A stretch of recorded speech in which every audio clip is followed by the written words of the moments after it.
Starting Pudd'nhead Wilson by Mark Twain. A whisper to the reader.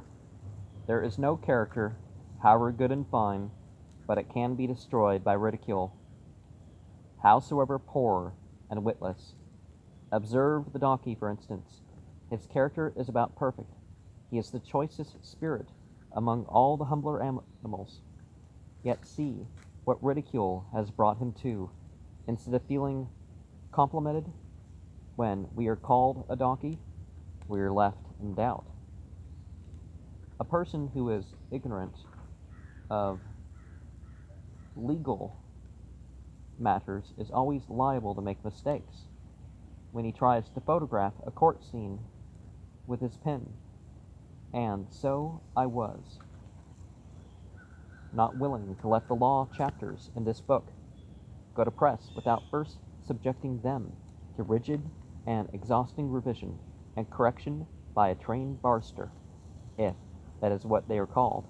These chapters are right now in every detail, for they are rewritten under the immediate eye of William Hicks, who studied law part of a while in southwest Missouri 35 years ago, and then came over here to Florence for his health and is still helping for exercise and board in Macaroni,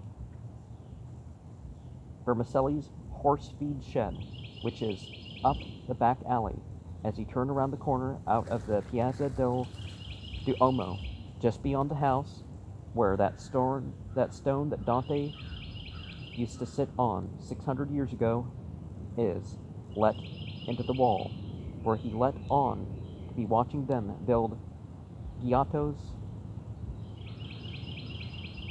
Campanile, and yet always got tired, looking as soon as Beatrice passed along her way to get a chunk of chestnut cake to defend herself with in case of a Ghibelline outbreak before she got to school, at the same old stand where they sell the same old cake to this day, and it is just as light and good as it was then too.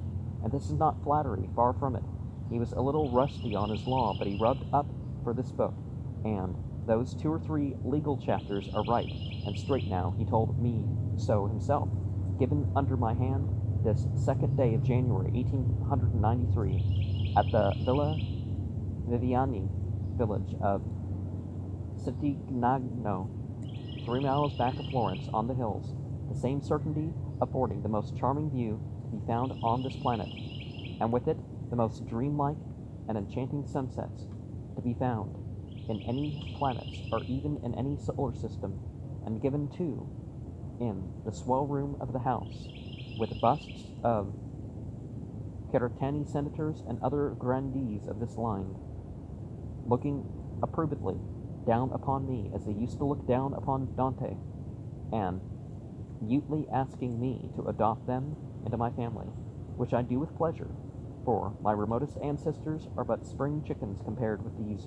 robed and stately antiques, and it will be a great and satisfying lift for me that 600 years will. Mark Twain. Pudd'nhead Wilson, Chapter 1. Pudd'nhead wins his name.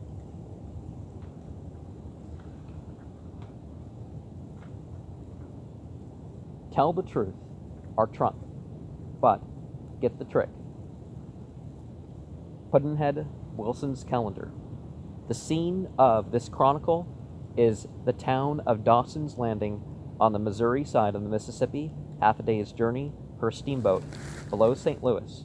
In 1830, it was a snug little collection of modest 1- and 2-story frame dwellings, whose whitewashed exteriors were almost concealed from sight by climbing tangles of rose vines, honeysuckles, and morning glories. You can eat honeysuckles, by the way, but the plant is a difficult thing to eat.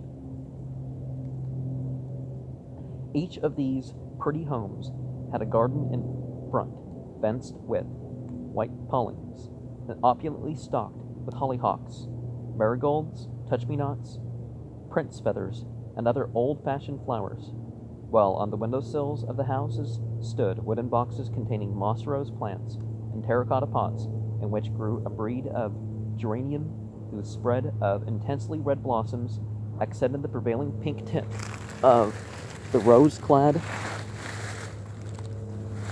of modest 1- and 2-story frame. Where there was room on the ledge outside of the pots and boxes for a cat, the cat was there, in sunny weather, stretched at full length, asleep and blissful, with her furry belly to the sun and a paw curved over her nose. Then that house was complete, and its contentment and peace were made manifest to the world by this symbol, whose testimony is infallible. A home without a cat, and a well-fed, well-petted, and properly revered cat, may be a perfect home, perhaps, but how can it prove a title? All along the streets, on both sides, at the outer edge of the brick sidewalks, stood locust trees, with trunks protected by wooden boxing, and these furnished shade for summer, and a sweet fragrance in spring when the cluster of buds came forth. The main street, 1 block back from the river, and running parallel with it, was the sole business street. It was 6 blocks long, and in each block 2 or 3 brick stores, 3 stories high, towered above, interjected bunches of little frame shops. Swinging signs creaked in the wind, the street's whole length. The candy-striped pole, which indicates nobility, proud and ancient along the palace-bordered canals of Venice, indicated merely the humble barber shop along the main street of Dawson's Landing. On a chief corner stood a lofty, unpainted pole, wreathed from top to bottom with tin pots and pans and cups, the chief tinmonger's noisy notice to the world, when the wind blew, that his shop was on hand for business in that corner. The hamlet's front was washed by the clear waters of the great river. Its body stretched itself rearward up a gentle incline. Its most rearward border fringed itself out and scattered its houses about the baseline of the hills. The hills rose high, enclosing the town in a half-moon curve, clothed with forests from foot to summit. Steamboats passed up and down every hour or so. Those belonging to the little Cairo line and the little Memphis line always stopped. The big Orleans liners stopped for hails only, or to land passengers or freight. And this was the case also with the great flotilla of transients. These latter came out of a dozen rivers: the Illinois, the Missouri, the Upper Mississippi, the Ohio, the Monongahela, the Tennessee, the Red River, the White River, and so on, and were bound at every whither and stocked with every imaginable comfort or necessity which the Mississippi communities could want, from the frosty falls of St. Anthony down through 9 climates to toward New Orleans. Dawson's Landing was a slave-holding town with a rich slave-worked grain and pork country back of it. The town was sleepy and comfortable and contented. It was 50 years old. It was growing slowly, very slowly, in fact, but still it was growing. The chief citizen was York Leicester Driscoll, about 40 years old, judge of the county court. He was very proud of his old Virginian ancestry, and in his hospitalities and his rather formal and stately manners, and kept up its traditions.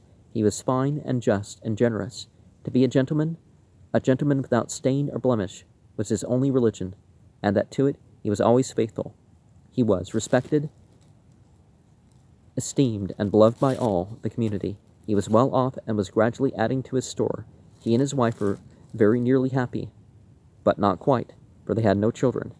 This longing for the treasure of a child had grown stronger and stronger as the years slipped away, but the blessing never came and was never to come. With this pair lived the judge's widowed sister, Mrs. Rachel Pratt, and she was childless, and sorrowful for that reason, and not to be comforted. The women were good and commonplace people, and did their duty and had their reward in clear consciousness and the community's approbation. They were Presbyterians. The judge was a freethinker. Pembroke Howard, lawyer and bachelor, aged about 40, was another Virginian grandee with proved descent, from the first families. He was a fine, brave, majestic creature, a gentleman according to